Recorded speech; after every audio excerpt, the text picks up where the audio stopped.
femmes, mode d'emploi. Poupée Barbie pour les unes versus jeux de construction pour les autres. Les cadeaux offerts aux enfants traduisent chaque année à Noël des inégalités de genre qui se construisent dès le plus jeune âge. Elles ont la vie dure, ces inégalités. Elles se reproduisent au cours des études, puis dans le monde du travail, plus spécifiquement des entreprises.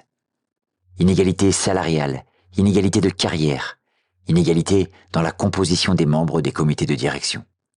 Des politiques volontaristes imposent pourtant une parité, mais les inégalités de genre sont insidieuses. Elles s'insèrent dans nos manières de penser, de concevoir le monde. Elles s'inscrivent dans le langage et les pratiques. Elles peuvent apparaître évidentes, alors qu'elles sont le reflet d'une construction imaginaire. Certains sont donc tentés, plutôt que de soigner les symptômes, de s'attaquer à la racine du mal, à ces visions collectives des inégalités de genre. Pour nous parler des représentations sociales associées au genre dans le monde de l'entreprise, nous accueillons aujourd'hui Angélique Villemet.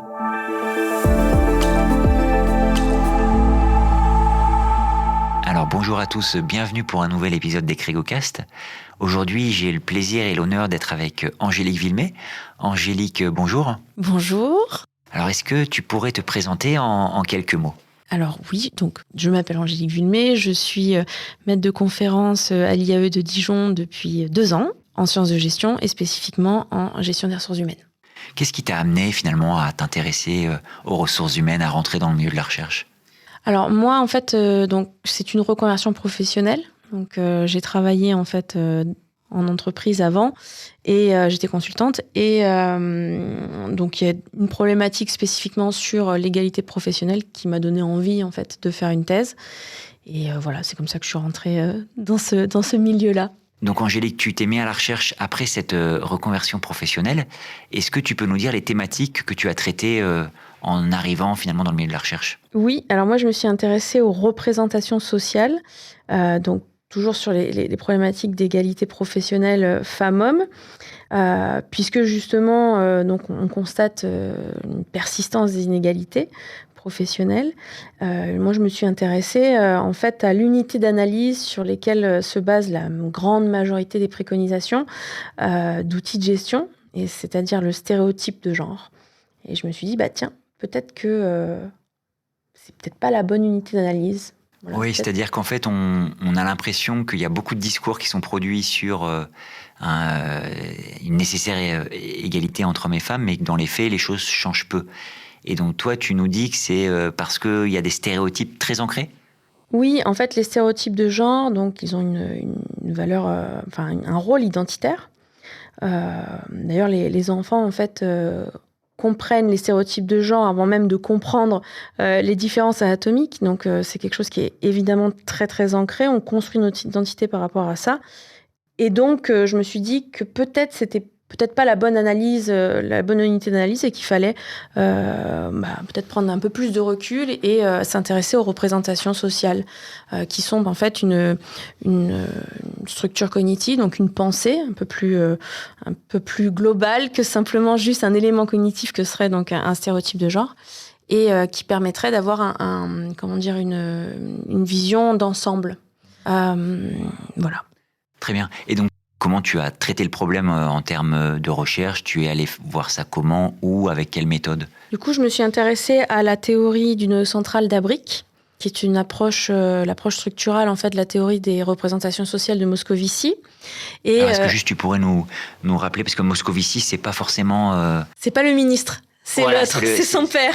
C'est son père, d'accord. Et alors, qu'est-ce qu'il a mis Alors, en avant ? Serge Moscovici, en fait, il a, en 1969, soutenu sa thèse, et il a publié d'ailleurs sa thèse sur les représentations sociales. Et donc, en fait, il explique que les représentations sociales sont un savoir naïf qui sont construites, en fait, par les interactions entre les membres d'un groupe social. Et qui finalement sont prêtes à penser. Donc représentation sociale comme par exemple ce que doit être une femme, ce que doit être un homme, c'est exactement. C'est ça. Et en fait, ces représentations sociales, elles doivent... Alors, tous les objets ne sont pas source de représentation sociale. Hein. En fait, il y a plusieurs conditions pour pouvoir être une représentation sociale. Et donc, du coup, je me suis assurée, évidemment, que l'égalité homme-femme était bien source de représentation sociale. Et en fait, ce qui est intéressant, donc tout le champ de recherche qui a été développé par Abric derrière s'est intéressé à la structure de cette représentation-là, et notamment la manière dont les éléments cognitifs, donc les éléments cognitifs, c'est quoi ? C'est les stéréotypes, les préjugés, les croyances, les opinions, etc. Donc tous ces éléments-là s'organisent dans la représentation sociale. Donc on va avoir le noyau central où vont se trouver les cognitions les plus importantes, immuables, transsituationnelles, donc qui se retrouvent dans toutes les situations. Et puis les périphéries dans lesquelles on va avoir les éléments les plus négociables, ces éléments qui vont permettre à la représentation de perdurer.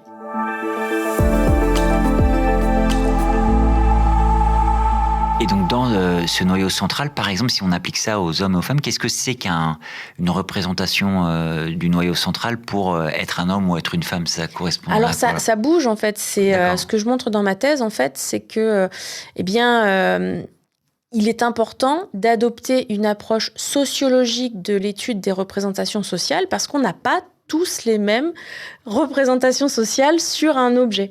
Et donc moi, dans la multinationale du secteur de l'ingénierie, donc qui est un milieu très masculin, que j'analyse, en fait, je me suis intéressée à tous les groupes qui étaient impliqués dans l'évolution des carrières des femmes, cadres. D'accord, donc plein de groupes différents avec des représentations sociales potentiellement différentes. Et c'était quoi ces groupes, par exemple, alors ? Alors, les managers, les cadres non managers, les hommes et les femmes. Voilà. Et donc, l'idée, c'était de voir... Et puis, il y avait les RH. Donc, le RH, c'était parmi les hommes et les femmes.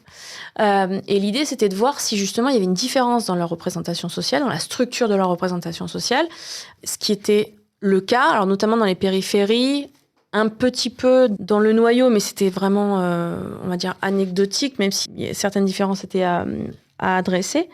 Mais cette thèse, elle permet de montrer que c'est important, en fait, de connaître pour le gestionnaire des ressources humaines, de connaître la structure de la représentation sociale, parce que ça permet d'adresser, en fait, les résistances des acteurs aux politiques d'égalité professionnelle. Pourquoi est-ce que les hommes vont être plutôt contre ça, les femmes vont être plutôt contre ça, et qu'est-ce qu'on va pouvoir mettre en place pour qu'il y ait une adhésion un petit peu plus complète à ces politiques ? Et quand tu parlais du noyau qui était à peu près le même, concrètement, ça se manifeste comment, alors, ce noyau qui est à peu près là, le par même ? exemple, sur mes résultats, ce qu'on voit, c'est que dans cette société, donc il y avait notamment 2 éléments du noyau qui étaient communs à tous les groupes, c'était la norme de genre.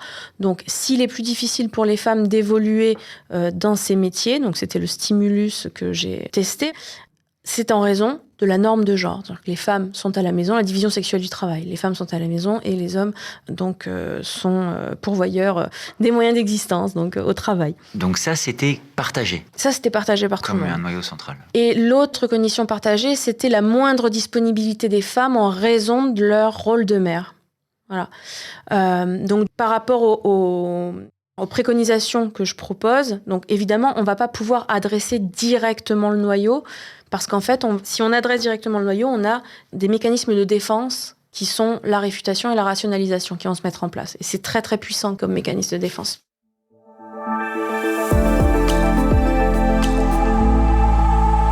Donc toi, ce que tu montres, c'est qu'il ne faut pas tant s'attaquer au noyau, mais plutôt aux éléments périphériques. À la périphérie, exactement. En fait, ce qu'on va essayer par la pratique, parce que ce que montre Abric, c'est que l'idéologie, en fait, ne fait pas évoluer les représentations, mais que c'est les pratiques dissonantes qui font évoluer les représentations. Et donc moi, ce que j'ai fait, c'est que j'ai proposé, en fait, de mettre en place des politiques, des outils de gestion, des politiques de gestion, des dispositifs qui vont permettre de faire évoluer les... Oui, de faire évoluer, mais via, en fait, des incohérences dans les périphéries. Ça va mettre de l'incohérence dans la périphérie. Donc ça, c'est passionnant. Tu as essayé de faire évoluer les éléments périphériques des représentations. Et comment tu as procédé ? À quel dispositif tu as pensé ? Alors, Déjà, dans un premier temps, ce qu'il faut faire, c'est une analyse complète des politiques d'égalité professionnelle dans ce cas-là. Ensuite, il faut analyser spécifiquement les représentations sociales pour bien comprendre comment elles sont structurées. Et puis, donc moi, j'ai voulu vraiment adresser la question donc, de la disponibilité en raison de la parentalité. Parce que les normes de genre, en fait, ce que je montrais, c'est que c'était plus de l'ordre du théma, donc de la, on va dire, méta-représentation. Voilà. Et donc, du coup, c'est grosso modo très, très difficile à faire évoluer. Donc, je me suis intéressée plutôt à cet élément-là sur la parentalité et la moindre disponibilité. Comment j'ai fait ? Eh bien, en fait, je me suis dit que j'allais contourner le problème. Voilà. Donc, pourquoi contourner le problème ? Parce que l'idée, c'était pas de mettre le groupe dominant en face du groupe dominé et de les confronter. Donc, de dire, par exemple, les hommes, de toute façon, vous progressez dans votre carrière parce que vous ne vous occupez pas, vous n'avez pas à vous occuper des enfants. Et les femmes, vous progressez pas parce que vous avez à vous occuper des enfants. Donc, ça crée ce conflit. Ouais, en fait, l'idée, c'était surtout de ne pas proposer des outils qui étaient spécifiquement pour les hommes ou pour les spécifiquement pour les femmes, etc. Oui. En fait, je ne voulais pas faire des levées de boucliers et créer encore plus de représentations contre les femmes. Oui. Donc, tu n'as pas proposé ça comme un outil d'amélioration, de diminution des inégalités Non, parce qu'en fait, ce que je voulais pas, c'était nourrir encore plus les stéréotypes et voilà. Parce que j'ai quand même assisté à des choses qui étaient assez des blagues potaches, des trucs. Bon, on se dit ça veut dire quand même que les stéréotypes sont quand même super bien présents. C'est peut-être pas la peine d'en rajouter. Donc l'idée, en fait, c'était vraiment de proposer quelque chose qui, au final, va satisfaire tout le monde, et notamment travailler sur le surinvestissement. Qu'est-ce que ça veut dire, travailler sur le surinvestissement au travail ? Et oui, parce qu'en fait, tous les ingénieurs dans cette multinationale travaillent énormément. C'est-à-dire que tous vont vous dire, en gros, que leur priorité, c'est leur famille. Et honnêtement, j'ai rencontré que des personnes passionnantes. Alors là, vraiment, vraiment génial. Mais leur famille, c'est leur priorité, mais ils font tous, grosso modo, 12 heures par jour, quoi. Ok. Et il n'y a plus d'astreinte non plus. Donc, en gros, on va leur demander d'être très, très, très disponibles. Et les réunions vont être tard le soir, etc. Donc, ça va être très dommageable pour qui ? Ça va être très dommageable, notamment pour les femmes qui, donc en moyenne, les chiffres de ma thèse à l'époque, ça a bougé, j'imagine, depuis, mais sont 1,66 fois plus investies dans la sphère domestique que les hommes. Voilà. Donc l'idée, en fait, c'était de se dire, en fait, ce qu'on va faire, on va travailler justement sur cette demande très, très importante de disponibilité. Comment faire pour moins charger la mule ? Et au final, ça va permettre à tout le monde d'être plus cool au travail. Et au final, ça va être encore plus intéressant pour les femmes, notamment pour les opportunités. Et ça a été perçu comme tel par les hommes, du coup, qui étaient majoritaires dans cette entreprise ? Pour tous, en fait, quand on leur demandait, tous les hommes et les femmes disaient que leur journée était très longue. Tous. Donc, tu as trouvé un sujet consensuel qui a fédéré tout le monde, mais qui, en même temps, au final, bénéficie plus aux femmes. Au final, ça bénéficiera plus si jamais c'est mis en place, parce que la thèse, en fait, l'idée, c'est de chercher et de proposer. Après, on finit notre thèse, on donne notre rapport, en tout cas, ils lisent notre thèse, et puis après... L'idée, c'est de proposer un modèle derrière qui soit potentiellement applicable. Voilà. Mais après, on trouve un poste et puis c'est compliqué.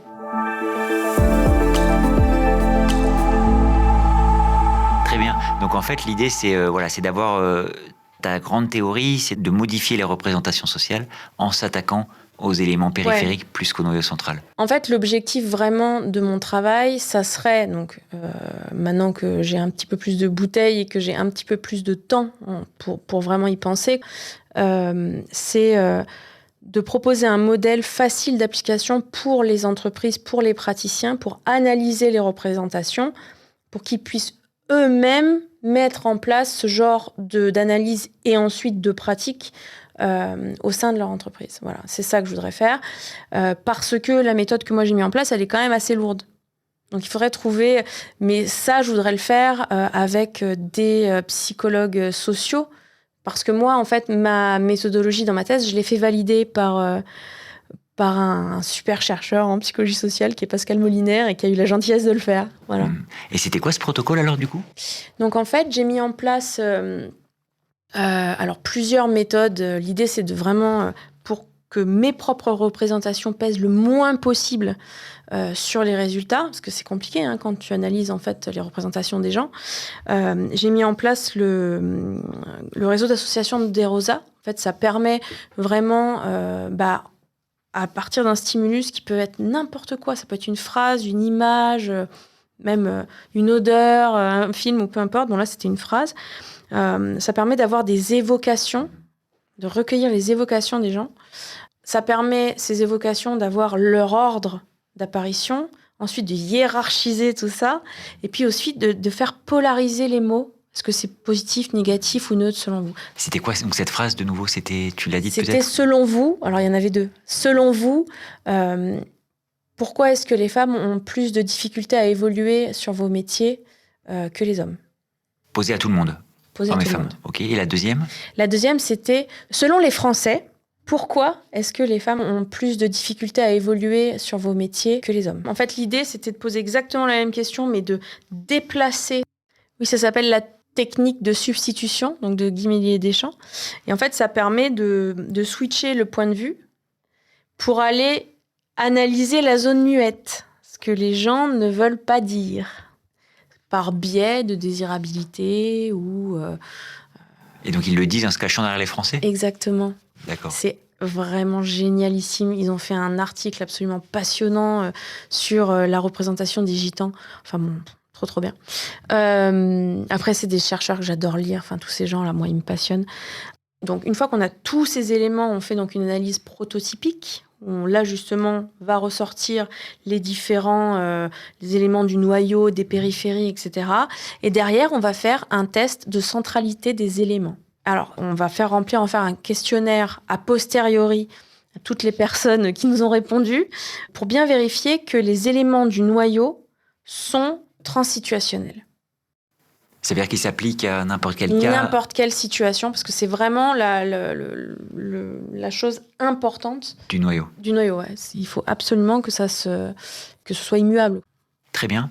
Et alors... Maintenant, ça y est, tu as fini ta thèse, tu es en poste.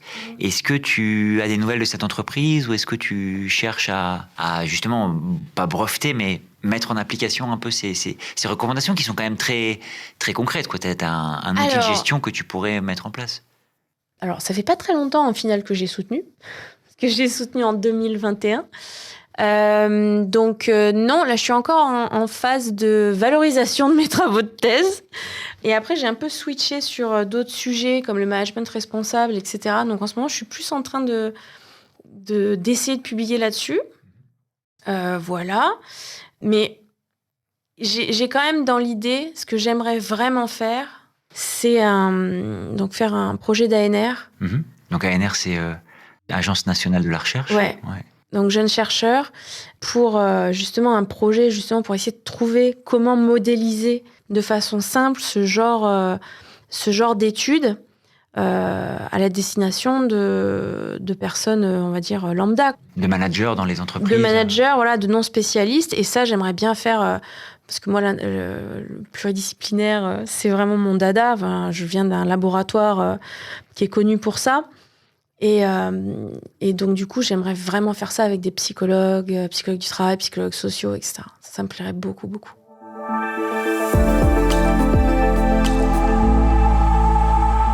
Voilà, Angélique, on a terminé. Est-ce que toi, tu aurais une question ou une remarque à ajouter ou quelque chose dont on n'a pas parlé ? Oui, en fait, je viens de me rendre compte.